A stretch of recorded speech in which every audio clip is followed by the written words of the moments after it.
ஓம் தத்புருஷாய உத்மகே உதரதுண்டாய தீமதுன்னோ நந்தி பரசோதியாத். அனைவருக்கும் கோடான கோடி நமஸ்காரங்களை பிரம்மசக்தி சித்தர்வாக்கு ஜோதிடர் தெரிவித்துக் கொள்கிறேன். எல்லாரும் எப்படி இருக்கீங்க? சீரும் சிறப்புடன் சகல யோகங்களும் சகல செல்வங்களும் சிறந்த ஐஸ்வர்யங்களும் பெற்று சிறந்த வாழ்க்கை வாழ வேண்டும். வெற்றி நிச்சயம் உங்களுக்கு. இந்த நவம்பர் மாத பலன்கள் வெற்றியின் உறுதி.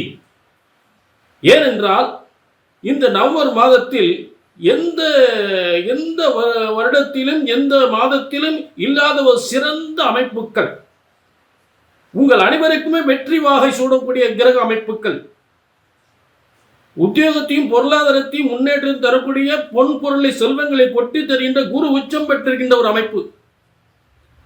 அடுத்ததாக காலபுருஷ தத்துவத்துக்கு பாக்கியாதிபதி என்று சொல்லக்கூடிய குருவே உச்சம் பெற்றிருக்கிற ஒரு அமைப்பு. காலபுருஷ தத்துவப்படி தனகாரகன் என்று சொல்லக்கூடிய காலபுருஷனுக்கு 2ஆம் இடம் தனஸ்தானாதிபதி அந்த சுக்கிரனாகப்பட்டவன் சகல செல்வங்களும் சகல யோகங்களும் திருமண யோகங்களும் சொத்து சுகங்களும் சுகபோக வாழ்வை அளித்திரு சுக்கிரன் வலிமையோடு இருக்கக்கூடிய துளாராசியில் வலிமையோடு இருக்கக்கூடிய ஒரு சிறந்த காலம். சூரியன் புதனும் சுக்கிரன் 3 பேரும் சேர்ந்து காலபுருஷ தத்துவத்துக்கு 7ஆம் இடத்தில் இருந்து பல திருமண யோகங்களை தரக்கூடிய ஒரு சிறந்த ஐப்பசி மாதம். உயர்ந்த பதவிகளை தரக்கூடிய ஐப்பசி மாதம். ஐப்பசி மாதம் கார்த்திகை மாதம் சேர்ந்ததுதான் இந்த நவம்பர் மாதம். ஐப்பசியும் கார்த்திகை, ஐப்பசி 15 நாட்கள், கார்த்திகையில் 15 நாட்கள். இப்படிப்பட்ட யோகம் இருக்கக்கூடிய சிறந்த அமைப்புகள். அடுத்து செவ்வாயாகப்பட்டவன் பூமி யோகத்தையும் அரசியல் பதவியும் அரசியல் பெரிய மாற்றத்தை உருவாக்கக்கூடிய ஒரு சிறந்த யோகக்காரன் என்று சொல்லக்கூடிய அரசாங்கத்திற்கும் பூமிக்கும் அதிபதியான இந்த அதிகாரத்துவம் வாய்ந்த அரசியல் அரசாங்கத்திற்கு அதிகாரம் பெற்ற பூமிகாரன் என்று சொல்லக்கூடிய பூமி ஆளக்கூடிய தன்மை என்று சொல்லக்கூடிய ஒரு அரசாட்சி செய்யக்கூடிய ஒரு தகுதியை ஏற்படுத்தக்கூடிய எல்லாருக்கும் பூமி யோகத்தை ஏற்படுத்தக்கூடிய பதவி யோகத்தை ஏற்படுத்தக்கூடிய செவ்வாயாகப்பட்டவன் ஆட்சி பெறுகின்ற காலபுருஷ தத்துவத்துக்கு 8ஆம் இடத்தில் பல சொத்து சுகங்களை அள்ளித் தருகின்ற இடத்தில் செவ்வாய் ஆட்சி பெற்ற ஒரு நவம்பர் மாத பலன்கள். ஆக ஐப்பசியில் 15 நாட்களும் கார்த்திகை 14 நாட்களும் சேர்ந்த ஒரு சிறப்பான நவம்பர் மாத பலன்களை அற்புதமாக எல்லா ராசிக்குமே அதிரடி யோகத்தை ஏற்படுத்தப் போகின்றது. அதைத்தான் தெளிவாக பார்க்க போகின்றோம். நேர்களே, இது பொது பலன். உங்க தனிப்பட்ட ஜாதகத்தை பார்க்கணும் நினைக்கிற நம்பருக்கு நோட் பண்ணிக்க, ஒரு அப்பாயின்மெண்ட் வாங்கி. நவம்பர் மாத பலன்கள் கும்பராசினியர்களே, உங்களுக்கான நவம்பர் மாத பலன்கள் வெற்றிக்குரியவர். நீங்கள் மிகப்பெரிய வெற்றி சாதனைக்குரியவர்கள், தொழில் வெற்றிக்குரியவர்கள். ஆக உங்களுடைய தனஸ்தானம், ஒரு மனுஷன் வியாபாரத்தில் வெற்றி அடையணும், நல்ல வேலை வாய்ப்பில் வெற்றி அடையணும், நல்ல கல்வியில் வெற்றி அடையணும், நல்ல குடும்பத்துக்கு நல்ல வருமானம் வரணும், குடும்பத்தில் எல்லாருக்குமே வேண்டிய ஒரு நிறைவு, அவங்களுக்கு வேண்டிய ஒரு நல்ல ஒரு என்ன தேவைகளோ அதை அந்த கடமையிலே சரியாக செய்யணும். முக்கியமாக அத்தனை பேருக்கு குடும்ப வருமானம், அத்தனை பேருடைய தேவைகளை பூர்த்தி செய்வதற்கு அந்த மனுஷனுக்கு நல்ல வருமானம் வரணும், பிள்ளைகளுடைய வாழ்க்கை சிறப்பாக இருக்கணும், தொழில் பல வெற்றிகளை அடையணும், தொழில் மேலும் மேலும் முன்னேறணும். அப்படின்னா அந்த ஒரு இடம்தான் முக்கியமான இடம்.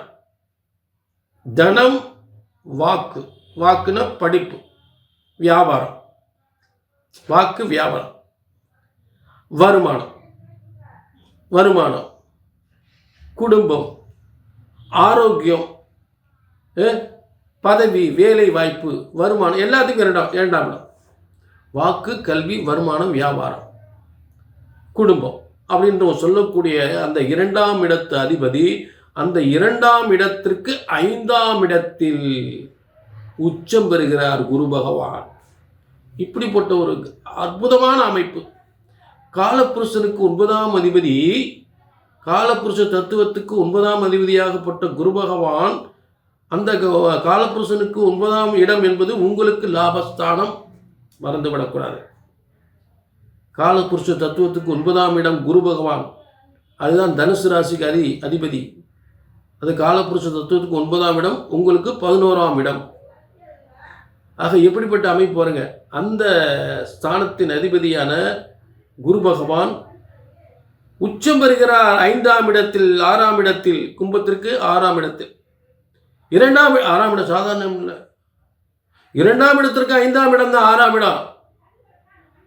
அப்ப 2ஆம் இடத்தினுடைய தனம், வாக்கு, குடும்பம், வருமானம், முன்னேற்றம், வியாபாரம், பதவி, வேலை, உத்தியோகம், குடும்பம் அப்படின்னு அத்தனை விஷயங்களுக்கும் யோகத்தை தரக்கூடிய இடம் 2ஆம் இடத்துக்கு 5ஆம் இடம். அந்த 2ஆம் இடத்துக்கு 5ஆம் இடம் யார்? எந்த இடம்? 6ஆம் இடம். அப்ப நல்லா பாருங்க, 6ஆம் இடம் சரியில்லை. தனம், ரோகம், வம்பு, வழக்கு, துன்பம், ரணம் அப்படின்னு நம்ம சொல்லிட்டு போயிடுறோம். ஆனால் எப்படிப்பட்ட யோகங்கள் கொடுக்குது பாருங்க. 2ஆம் இடத்துக்கு 5ஆம் இடமா அமையுது. அப்போ அந்த இடத்துல வலிமையான உச்சம் பெற்ற குருபவன் இருக்கும் பொழுது சிறப்பான யோகத்தை ஏற்படுத்தும், சிறந்த தொழில் வெற்றிகளை ஏற்படுத்தும், சிறந்த பதவியை கொடுக்கும், சிறந்த புத்திர பாக்கியத்தை கொடுக்கும், சிறந்த சொத்துக்களை கொடுக்கும், மாமனுக்கு வருமானத்தை அள்ளி கொடுக்கும். இந்த இடம் தாய் வழி சொத்துக்கள் நிறைய கிடைக்கும். தகப்பன் வீட்டு சொத்துக்கள், தாய் வீட்டு சொத்துக்கள் என்று சொல்லக்கூடிய அனைத்து யோகங்களும் ஏற்படுத்தக்கூடிய நிலை. ஏன்னா குருபன் மாதா பிதா குரு அப்படின்ற ஒரு சிறப்பு அம்சத்தை பெறுகிறார். அப்போ மாதா பிதா குரு இவங்களுக்கெல்லாம் நல்ல யோகத்தை ஏற்படுத்தும் அப்படின்னு சொல்லக்கூடியது. சரி, அடுத்ததாக இந்த கும்பத்திற்கு 3-10க்குரிய செவ்வாய், 3-10க்குரிய செவ்வாய் அந்த இடத்துல ஆட்சி பெறுகிறார். 3ஆம் இடம் முயற்சி, தைரியம், திட்டமிடுதல், புத்திசாலித்தனம், திறமைகள், பயணங்கள், தொழில் பயணங்கள், வியாபார பயணங்கள், வருமான பயணங்கள், பதவி சம்பந்தப்பட்டது முயற்சி. 3ஆம் இடம் வலுத்து விட்டால் மிகப்பெரிய முன்னேற்றம். அது 3ஆம் இடம் எங்கே போய் உட்காருது? 10ஆம் இடத்துல ஆட்சி பெறுது. அப்போ கும்பராசி 10ஆம் இடத்துல ஆட்சி பெற்றால் தொழில் மிகப்பெரிய அந்த ஆட்சி பெற்ற செவ்வாய் யார் பார்க்குறா? குரு. குரு யாரு? 2-11க்குரியவன், காலச்சக்கரத்துக்கு 9ஆம் அதிபதி. அப்போ இன்னொரு விஷயத்தை தெரிஞ்சுக்கணும். அந்த காலச்சக்கரத்துக்கு காலபுருஷ தத்துவத்துக்கு 8ஆம் இடத்தில் 8ஆம் அதிபதி ஆட்சி வருகின்ற ஒரு அமைப்பு உங்களுக்கு 10ஆம் இடமாக வருகிறது. அப்போ எப்படி இருக்கும்? தொழில் டாப்பில் போவீங்க, உத்தியோகத்தில் மிகப்பெரிய பதவியில் உட்காருவீங்க, சொத்துக்களை சேர்ப்பீங்க, வாகன யோகம், ஆக டிரான்ஸ்போர்ட் சம்பந்தப்பட்டது, போக்குவரத்து சம்பந்தப்பட்டது, எக்ஸ்போர்ட். ஆக கும்பத்திற்கு இத்தனை சிறப்பு அம்சங்கள் அமைந்திருக்கிறது. கும்பராசினியர்களே, காலபுருஷ தத்துவத்துக்கு 2-7க்குரியவர் உங்களுக்கு பாக்கியஸ்தானத்தில் அவர் உட்கார்ந்துருக்கார். அப்போ 7ஆம் இடத்தில் இருக்கக்கூடிய குருபகவான் திருமண வாழ்க்கை எந்த அளவுக்கு சிறப்பு பெறுகிறார்? சிறப்பான திருமண யோகத்தையும், திருமண நல்ல ஒரு கூட்டு தொழிலையும், அதே நேரத்தில் சிறந்த பதவியும் தரக்கூடிய ஒரு அற்புதமான இடத்தில் உச்சம் பெற்றிருக்கும் பொழுது கும்பராசிக்கு 2-11க்குரியவர் 6ஆம் இடத்திலிருந்து மிகப்பெரிய வெற்றிகளை தரும் பொழுது உங்களுக்கு பாக்கியஸ்தானம் அதாவது உங்களுக்கு இந்த கும்பராசிக்கு பாக்கியஸ்தானத்துக்கு காலபுருஷ தத்துவத்துக்கு 7ஆம் அதிபதி அந்த 7ஆம் இடத்திலே ஆட்சி பெறுகின்ற நிலை ரொம்ப அற்புதமான அமைப்புங்க. காலபுருஷ தத்துவம் மறக்கவே கூடாது. அந்த காலபுருஷ தத்துவத்துக்கு 2ஆம் அதிபதி 2க்குரியவன் 7ஆம் இடம், 2-7க்குரியவன் 7ஆம் இடத்தில் ஆட்சி பெறுவது. அப்போ நல்ல திருமண வாழ்க்கை, கணவன் மனைவி பிரிந்தவர்கள் ஒன்று சேருவது. ஏனென்றால் அங்கே காதல் திருமணத்திற்கு உள்ள கிரக அமைப்புகள் இருக்கு. அப்போ கும்பராசிக்கு நல்லா கவனிக்கணும். 5ஆம் அதிபதி, கும்பராசிக்கு 5ஆம் அதிபதி என்று சொல்லக்கூடிய புதன், 7ஆம் அதிபதி சுக்கிரன் துலா ராசியில் ஆட்சி பெறுகிறார். அது கும்பராசிக்கு பாக்கியஸ்தானம். அதே நேரத்தில் சூரியன் அங்கே 7ஆம் அதிபதி, கும்பத்துக்கு 7ஆம் அதிபதியாகி அந்த சூரியன் புதன் சுக்கிரன் ஆக திருமண வாழ்க்கை என்பது சிலருக்கு 3 திருமணங்கள் அமையக்கூடிய வாய்ப்புகள் ஏற்படும். 2-3 திருமணங்கள், அதாவது 2ஆம் தாரம் 3ஆம் தாரம் அப்படின்னு கல்யாணம் பண்ணக்கூடிய ஒரு ஜாதக அமைப்புகள் இருந்தால் நிச்சயமாக அவங்களுக்கு ஏற்படும். ஆக 2ஆம் தாரம் திருமணம் 3ஆம் தாரம் திருமணம் கூட ஏற்படுறதுக்கு நிச்சயமாக வாய்ப்புகள் இருக்குது. ஆக திருமண வாழ்க்கை சிறப்பு பெறும், நல்ல திருமண வாழ்க்கை ஏற்படும், அதில் மாற்றமே இல்லை. ஆக கும்பராசிக்கு இப்படிப்பட்ட ஒரு சிறப்பு அமைப்புகள். ஆக தனம் லாபாதிபதி என்று சொல்லக்கூடிய, அதாவது நம்ம செய்கிற வியாபாரத்தும் நல்லா இருக்கணும், முயற்சிகள் அந்த காரியங்களும் வெற்றி அடையணும், உத்தியோகம் நல்லபடியாக அமையணும், நல்ல திருமண வாழ்க்கை அமையணும், நல்ல புத்திர பாக்கியம் கிடைக்கணும், பிள்ளைகளுடைய கல்வி சிறப்பு பெறணும். அப்போ இத்தனை விஷயங்களுமே ஒரு சிறப்பு பெறக்கூடிய நிலையில் குரு 2க்கு 5 2ஆம் இடத்திற்கு 5ஆம் இடத்தில் உச்சம் பெற்ற ஒரு அமைப்பு. அடுத்து 9ஆம் இடம் திரிகோணம் திரிகோண ஸ்தானம் என்பது மிகப்பெரிய திரிகோணத்தில் உச்சம் பெற்ற உச்சஸ்தானம், திரிகோணத்திலே உச்சஸ்தானம். அந்த இடத்தில் உங்களுக்கு நல்ல திருமண யோகத்தையும் காதல் திருமண யோகத்தையும் 2ஆம் திருமணம் 3ஆம் திருமண யோகத்தையும், அதே நேரத்தில் பதவி யோகத்தையும் சொத்து யோகத்தையும் பதவி யோகத்தையும் பேரு புகழும் சிறப்பு பெறுகின்ற நிலை. மேலும் எக்ஸ்போர்ட் பண்ணக்கூடிய தொழில், வெளிநாட்டு தொழில், எக்ஸ்போர்ட்ஸ் பண்ணக்கூடிய தொழில்கள் ரொம்ப சிறப்பு வரும். டிரான்ஸ்போர்ட் சம்மந்தப்பட்ட தொழில் ரொம்ப சிறப்பு வரும். ஆடை ஆபரண தொழில்கள், அலங்கார தொழில்கள், வாகன போக்குவரத்து தொழில்கள், இதெல்லாம் ரொம்ப சிறப்பு பெறக்கூடிய நிலை ஏற்படும்.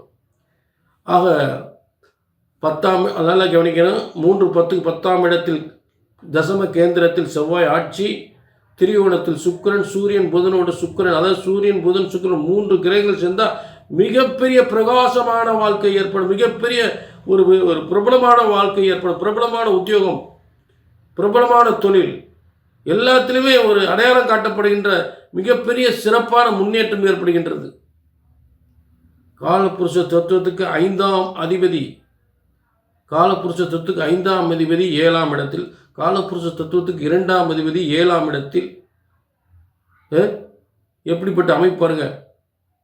இந்த அமைப்பு இருந்தால் பிள்ளைகளுடைய வாழ்க்கையும் சிறப்பு பெறும், உங்களுடைய திருமண வாழ்க்கையும் சிறப்பு பெறும். அதில் மறுக்க முடியாத உண்மை. ரொம்ப அற்புதமாக அமைஞ்சிருக்கு கிரக அமைப்புகள். சரியா? பாக்கியஸ்தானத்தில் சுக்கிரன் ஆட்சி, 6ஆம் இடத்தில் அது குரு உச்சம், 10ஆம் இடத்தில் செவ்வாய் ஆட்சி, ஆட்சி பெற்ற செவ்வாய் குரு பார்ப்பது, குரு அங்கிருந்து ஆட்சி பெற்ற செவ்வாய் 10ஆம் இடத்தை பார்ப்பது மட்டுமில்லாமல் தொழில் ஸ்தானத்தை பார்ப்பது மட்டுமாமல் 2ஆம் இடத்தையும் பார்க்கிறார். 2ஆம் இடத்து அதிபதி 2க்கு 5ஆம் இடத்திலிருந்து 2ஆம் இடத்திலையும் பார்க்கிறார். இப்படிப்பட்ட சிறப்பு அம்சங்கள். ஆக இது பொது பலன். கும்பராசினர்களே, இது பொது பலன் அற்புதமாக அமைந்திருக்கிறது. ஏதாவது சில கும்பராசிக்காரங்களுக்கு நிறைய நடக்காமல் இருக்கலாம். ஆமாங்க, ரொம்ப நாள் தொழில் நட்டமாகிட்டே இருக்கிறேன்னு தெரியல, கல்யாணம் ரொம்ப நாள் முடிஞ்சு குழந்தை இல்லாமல் இருக்குது, கடன் பிரச்சனைகள் நிறையா இருக்குது, பொருளாதார சிலர்கிட்ட நம்பி காசு கொடுத்து ஏமாந்து போன தொழில் ரீதியாக, வீட்டில் கணவன் மனைவிக்குள்ள ஒரே பிரச்சனையாக இருக்குது, கல்யாணம் முடிஞ்சு குழந்தை இல்லாமல் இருக்குது, ரொம்ப வருஷம் குழந்தை இல்லை, 10-15 வருஷம் ஆகி போச்சு குழந்தை இல்லை. இதெல்லாம் எப்போ எனக்கு சரியாகும்? வியாபாரம் சரியாக இருக்கணும், வருமானம் முன்னேற்றம் நல்லா இருக்கணும், அரசாங்க சிலருக்கு கிடைக்காம இருக்கலாம், அரசாங்க வேலைக்கு முயற்சி பண்ணிக்கிறேன், இது அரசாங்க வேலை கிடைக்குமா? இப்படிலாம் ஒரு கேள்விக்குறியாக இருக்கும். இதெல்லாம் பிரம்மன் உங்களுக்குன்னு ஒரு தலையெழுத்து எழுதியிருப்பார். அது எப்போ நடக்கும் அதை தெரிஞ்சுக்கணும் அப்படின்னா, எப்போ நிவர்த்தி ஆகும், அதுக்கு என்ன பரிகாரம், என்ன தெய்வ வழிபாடு அப்படின்னு தெரிஞ்சுக்கணும். கீழே நம்பருக்கு நோட் பண்ணிங்க, ஒரு அப்பாயின்மெண்ட் வாங்கிக்கிங்க. சரிங்களா? மீண்டும் ஒரு நல்ல நிகழ்ச்சி சந்திக்கும் வரை உங்களிடமிருந்து விடைபெறுவது 18 சித்தர்களும் முனிவர்களும் உருவாக்கிய சித்தர் வாக்கு ஜோதிடர் வெற்றி நிச்சயம். நன்றி, வணக்கம்.